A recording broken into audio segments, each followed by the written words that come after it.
Assalamualaikum warahmatullahi wabarakatuh. Bertemu lagi dengan Bu Juli. Hari ini kita akan membahas materi tentang struktur dan kebahasaan teks eksplanasi. Oke, langsung saja ya. Semoga kalian tidak bosan-bosan menyimak video dari Bu Juli. Struktur teks eksplanasi itu ada 3. Yang pertama yaitu identifikasi fenomena. Nah, di bagian ini itu mengidentifikasi sesuatu atau fenomena yang akan dijelaskan prosesnya.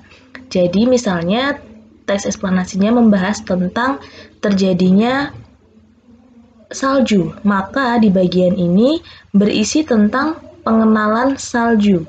Jadi, baru diidentifikasi dulu apa sih salju itu.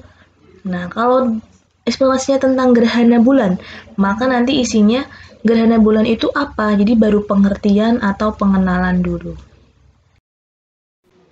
Struktur yang kedua yaitu rangkaian kejadian. Nah, di bagian ini berisi rincian kejadian atau urutan proses terjadinya fenomena. Jadi dalam bagian ini biasanya sudah berisi proses. Misalnya eksplanasi membahas tentang terjadinya pelangi, maka nanti isinya itu awal mula terbentuknya pelangi itu dari apa sampai akhirnya muncullah pelangi. Dan yang ketiga terakhir adalah ulasan. Di sini berisi penilaian tentang akibat kejadian atau fenomena yang dipaparkan.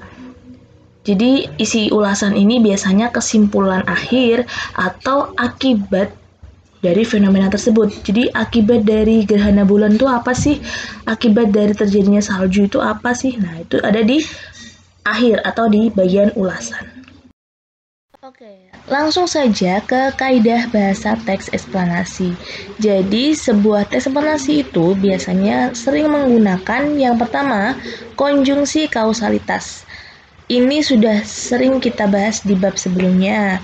Konjungsi kausalitas itu apa? Kata hubung yang menyatakan sebab akibat. Sudah paham ya? Di sini misalnya ada banyak banget. Yang pertama misalnya karena, oleh karena itu, maka dari itu, akibatnya, penyebabnya, kemudian jika, maka, dan lain-lain. Yang kedua, eksplanasi juga menggunakan konjungsi kronologis atau temporal. Di sini juga sudah pernah dibahas di bab sebelumnya, yaitu kata hubung yang menyatakan urutan waktu atau kejadian. Contohnya ada awalnya, akhirnya, kemudian, saat, lalu, sebelumnya, setelah, dan lain-lain. Yang ketiga yaitu kata benda jenis fenomena. Nah, ini yang baru ya. Kata benda jenis fenomena itu adalah fenomena atau peristiwa yang dibahas di teks eksplanasi tersebut. Contohnya, ada gerhana, pelangi, hujan, salju, tanah longsor, banjir, dan sebagainya. Jadi tergantung eksplanasi itu membahas tentang proses terjadinya fenomena apa gitu. Jawabannya cuma satu.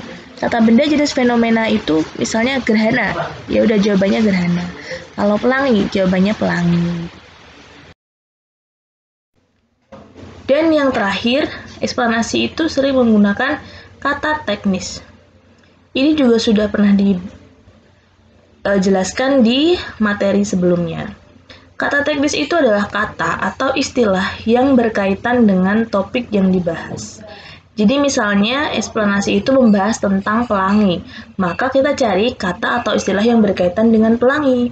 Kalau dia membahas salju, jadi kita cari kata atau istilah yang berkaitan dengan salju.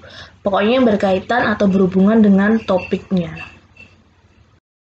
Oke, sudah selesai materi tentang struktur dan kaidah bahasa. Saatnya kalian mengerjakan tugas LKPD 3.10 menelaah struktur dan kebahasaan teks eksplanasi yang sudah Ibu bagikan di Teams. Nanti kalian bisa buka assignment-nya dan Bu Juli akan bagikan contoh cara menelaah struktur dan kebahasaan di grup WhatsApp. Nah, oke, terima kasih anak-anak. sudah menyimak video pembelajaran kali ini. Semoga bermanfaat dan kalian tetap semangat belajar. Bu Juli akhiri, wassalamualaikum warahmatullahi wabarakatuh.